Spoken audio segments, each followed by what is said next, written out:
সফলতার সংজ্ঞা দেয় যে এত টাকা হলে সফল, এই ইউনিভার্সিটিতে পড়লে সফল, কিন্তু এটা আসলে সফলতার সংজ্ঞাটা আসলে আমার একান্ত ব্যক্তিগত হওয়া উচিত, যে আমি যেটা মনে করি, মানে আমি যখন যে অবস্থায় আছি সেটাই আমার সফলতার সংজ্ঞা। বার্স, welcome to books with Akash. আমার ভীষণ প্রিয় একটা বই ক্রিসমাস ক্যারল, চার্লস ডিকেন্স। এটা হচ্ছে একটা গোস্ট স্টোরি, ভৌতিক গল্প।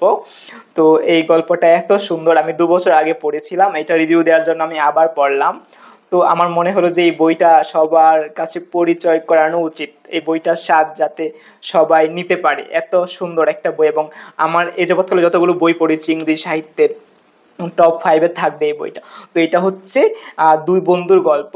একজন হচ্ছে ভূত, মরে যায়, একজন বেঁচে থাকে, দুজনই বিজনেস পার্টনার আর কি।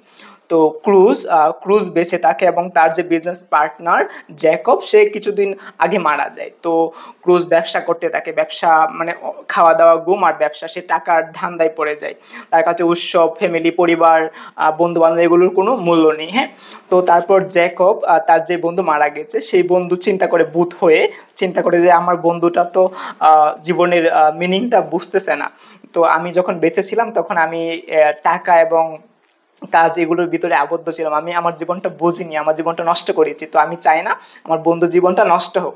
তো তারপর ক্রিসমাসের আগের দিন রাতে জ্যাকব তার বন্ধু ক্রুজের কাছে 3টা ভূত পাঠায়। 3টা ভূত পর্যায়ক্রমে আসে। প্রথমে আসে অতীতের ভূত, অতীত থেকে, তারপর আসে বর্তমানের ভূত, বর্তমান থেকে, তারপর আসে ভবিষ্যতের ভূত, ভবিষ্যৎ থেকে। তো 3জন ভূত এসে তার যে বন্ধু ক্রুজের সামনে তার অতীতটা দেখায়, যে তোমার অতীতে নিয়ে যায়, তো অতীতে তোমার এগুলো ছিল, তুমি এগুলো ভুলে গেছো।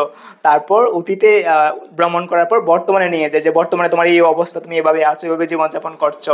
তারপর ভবিষ্যতে নিয়ে যায় আর কি, যে ভবিষ্যতে তুমি কেমন থাকবে তুমি যদি এভাবে জীবনযাপন করো।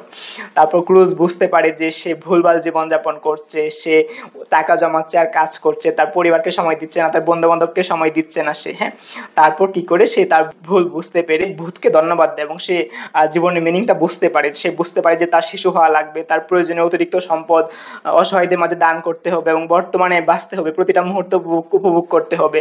এবং সে যখন যে অবস্থায় থাকবে সেই অবস্থায় সফলতার সংজ্ঞা কোনো সময় অন্য কারো কাছ থেকে নেওয়া উচিত না। আমি বর্তমানে যে অবস্থায় আছি সেই অবস্থায় আমি সফল, এবং আমি প্রতিটা মুহূর্ত উপভোগ করবো, এবং আমার কাছে প্রতিটা মুহূর্তই শান্তির, এবং আমি দুঃখ থেকেও শান্তি নিয়ে নিব, কারণ দিন শেষে দুঃখ এক প্রকার শান্তি। হ্যাঁ, তো সফল, অনেকে বলে যে সফলতার সংজ্ঞা দেয় যে এত টাকা হলে সফল, এই ইউনিভার্সিটিতে পড়লে সফল, কিন্তু এটা আসলে সফলতার সংজ্ঞাটা আসলে আমার একান্ত ব্যক্তিগত হওয়া উচিত, যে আমি যেটা মনে করি, মানে আমি যখন যে অবস্থায় আছি সেটাই আমার সফলতার সংজ্ঞা। এবং আমরা অবশ্যই কাজ করবো, চাকরি করা লাগে আমাদের জীবিকার প্রয়োজনে, তবে চাকরির পাশাপাশি, কাজের পাশাপাশি আমাদের ভালো ভালো অভ্যাস তৈরি করা উচিত। যেমন এই বইয়ে বলা হয়েছে যে প্রতিটা মুহূর্ত উপভোগ করা উচিত, সেজন্য বই পড়া উচিত, গিফট দেওয়া উচিত মানুষকে ভালো ভালো কিছু, এবং আমাদের বন্ধুদের, আমাদের পরিবারদের সময় দেওয়া উচিত।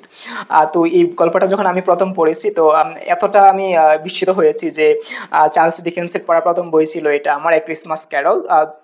তো এই বইটা পড়ার পর আমি জাস্ট চিন্তা করেছি যে এই বইটার মধ্যে কি আছে এবং কি নেই, যে আমাদের লাইফটা সুন্দর করার জন্য, আমাদের লাইফটা মিনিংফুল করার জন্য, যে এখানে যে কতগুলো 3টা ভূত এসেছে অতীত থেকে, বর্তমান থেকে এবং ভবিষ্যৎ থেকে, সেই ভূতগুলো আমাদের শিক্ষা দেয় যে আমাদের অতীতকে স্মরণে রাখতে হবে, অতীত ভুলে গেলে চলবে না, এবং বর্তমানে আমাদের বাঁচতে হবে, বর্তমানে প্রতিটা মুহূর্তে বাঁচতে হবে, এবং আমাদের ভবিষ্যতের জন্য প্রস্তুত থাকতে হবে, যাতে ভবিষ্যতে আমরা ভালো কিছু করতে পারি, এবং অতীতকে নিয়ে আমাদের বাঁচতে হবে, এবং বর্তমানে যারা আছে আমাদের আশেপাশে তাদের সাথে যোগাযোগ রাখা, বন্ধু বান্ধব, পরিবার।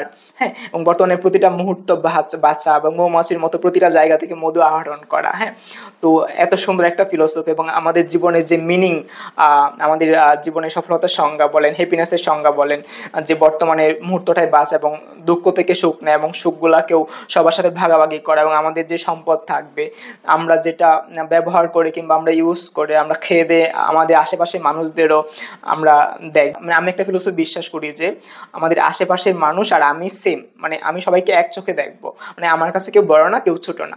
তো আশা করি ক্রিসমাস ক্যারল বইটা আপনারা পড়বেন, এবং বইটা পড়ার পর যদি আপনাদের ভালো না লাগে তাহলে আপনাদের আমি যে কোনো একজন লেখকের রচনাবলী আমি আপনাদের উপহার দিব, এবং আশা করি এই বইটা পড়লে আপনাদের ভালো লাগবে। এবং এই বইটার মনে হয় অডিও স্টোরি আছে, অডিও বুক পাবেন ইউটিউবে, এবং আপনারা যদি পড়তে চান তাহলে PDF পড়ে নিতে পারেন। এবং চার্লস ডিকেন্সের বই সম্পর্কে যারা পড়েছেন তারা জানেন। তো ক্রিসমাস ক্যারল সবাই আশা করি পড়বেন। তো happy watching, see you next video, tata.